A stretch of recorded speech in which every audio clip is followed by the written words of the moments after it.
Hello. It's going to be a lazy Sunday, but I've decided to video this on a Saturday. Mainly because Sunday I don't really want to be drinking too much. It's going to be really, really hot, and I've got work very early in the morning on the Monday when it's going to be absolutely preposterously hot, supposedly. But anyway, we have a new beer. There you go. And now I call this BoJoGo. And as I wrote the recipe, he resigned, so it became Bojo gone, really. But he hasn't gone, so he's still Bojo go, I guess. So there we are. This is it. This is pretty much all Nelson Sauvin in the hoppage. Malt, I think it's Marisotto. I may be Golden Promise, but I don't know. I can't remember now. It's one of the two. I'd have to go through my malt mill rods to double check. With a bit of rye in there and some torrefied wheat for head retention and some special B. So it's got special B and rye are the bits that I've never used before. And the reason why I wanted the special B for a bit of colour and flavour, I mean, that's a lovely amber colour. And I'm not sure about the flavour, and the rye to add a bit of rye flavour and to dry it out a bit for the back end, because I used USO5 by the way for the yeast. I wanted a dry beer, finish dry, to have a dry finish and mouthfeel with the Nelson Sauvin, because it's meant to be like a white wine kind of gooseberry flavour, and I wanted a summer sessionable beer. This was 1.046 and finished at 1.010, I think, or 1.009. It's about there. I wasn't quite convinced one way or the other, so I think I put down 1.010. So it comes out about 4.7, I think, 4.8%. Not bad. Yeah.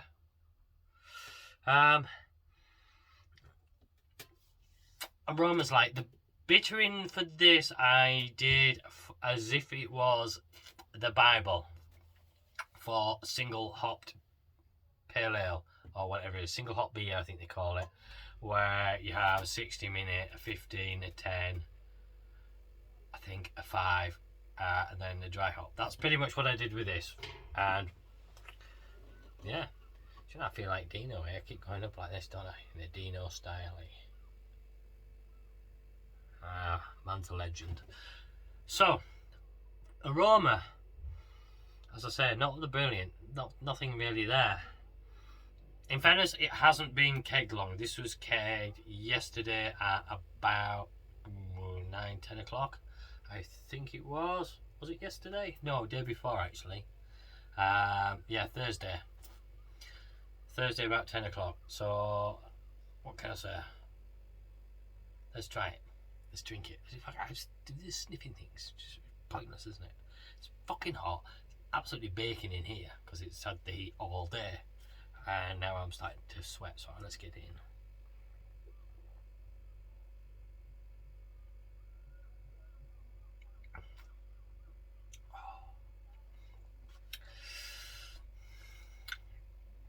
What can I say? It's light. Mouthfeel is light. Taste is light. It slips down easy. It needs a bit more carb in. As I say, it's only been a few days. I think I put it at 30 psi, and I haven't done forced carbing with this beer. This is not forced carbon in any way, shape or form. Mainly because I'd filled it absolute till it started to come out. So the keg was absolutely rammed, and it's a bit pointless trying to force carb a keg that has no space, no gas space at all, because you can't compress it, you can't push it in, can't get it in there, no matter how cold it is. Well, you can, but it's not easy, and you're just wasting your time really messing about trying to do it. So I left it. I didn't bother, and just went with normal carbonation, but I put it at 30 psi for a while. I think it's at 20 now. I think it's set for 20 for the last day. Yeah. What can I say? What can I say about it? It is...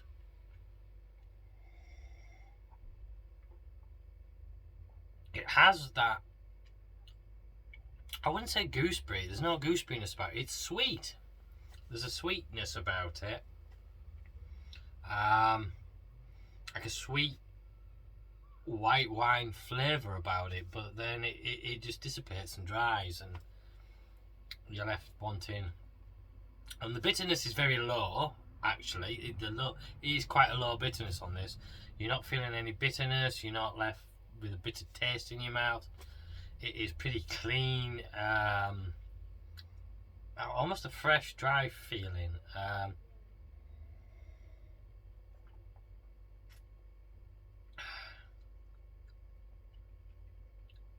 It's not a big punchy flavour, I'll give it that. It's a bit,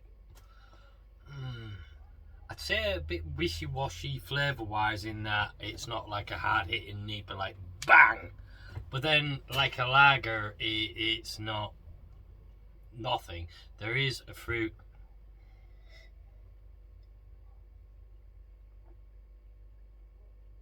And there is a fruit there. A very soft, possibly gooseberry, but it's a bit more subtle than gooseberry. It's not as harsh as gooseberry. It is more like a soft sweet white wine, a very soft sweet white wine. I don't know, something. It's not like a dry oyster beer like I was hoping for. But do you know what? In this fucking heat, this beer is smashing it. At 4.7 to 4.8, it's a little high for what I wanted. It's not as sessionable as I wanted, but as I always say, a session is as long as you want. Excuse me, it's starting to get well carbonated, and it's got that Graham seal of approval there.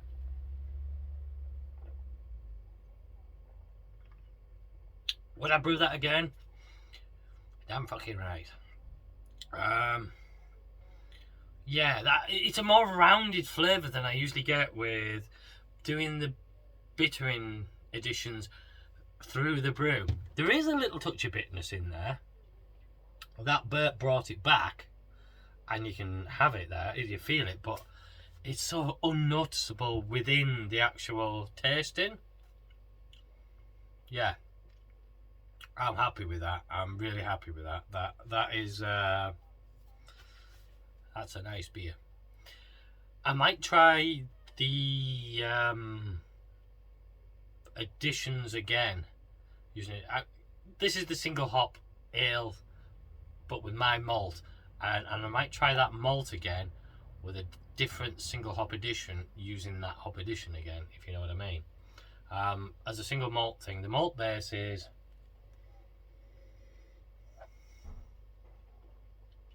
a reasonable mouthfeel. It's not thick, it's not thin, it's a good mouthfeel, but it thins and dries very quickly. I think that's down to the rye, and I'm happy. I'm a happy little boy. Oh, my little boy's here, so we'll call it there.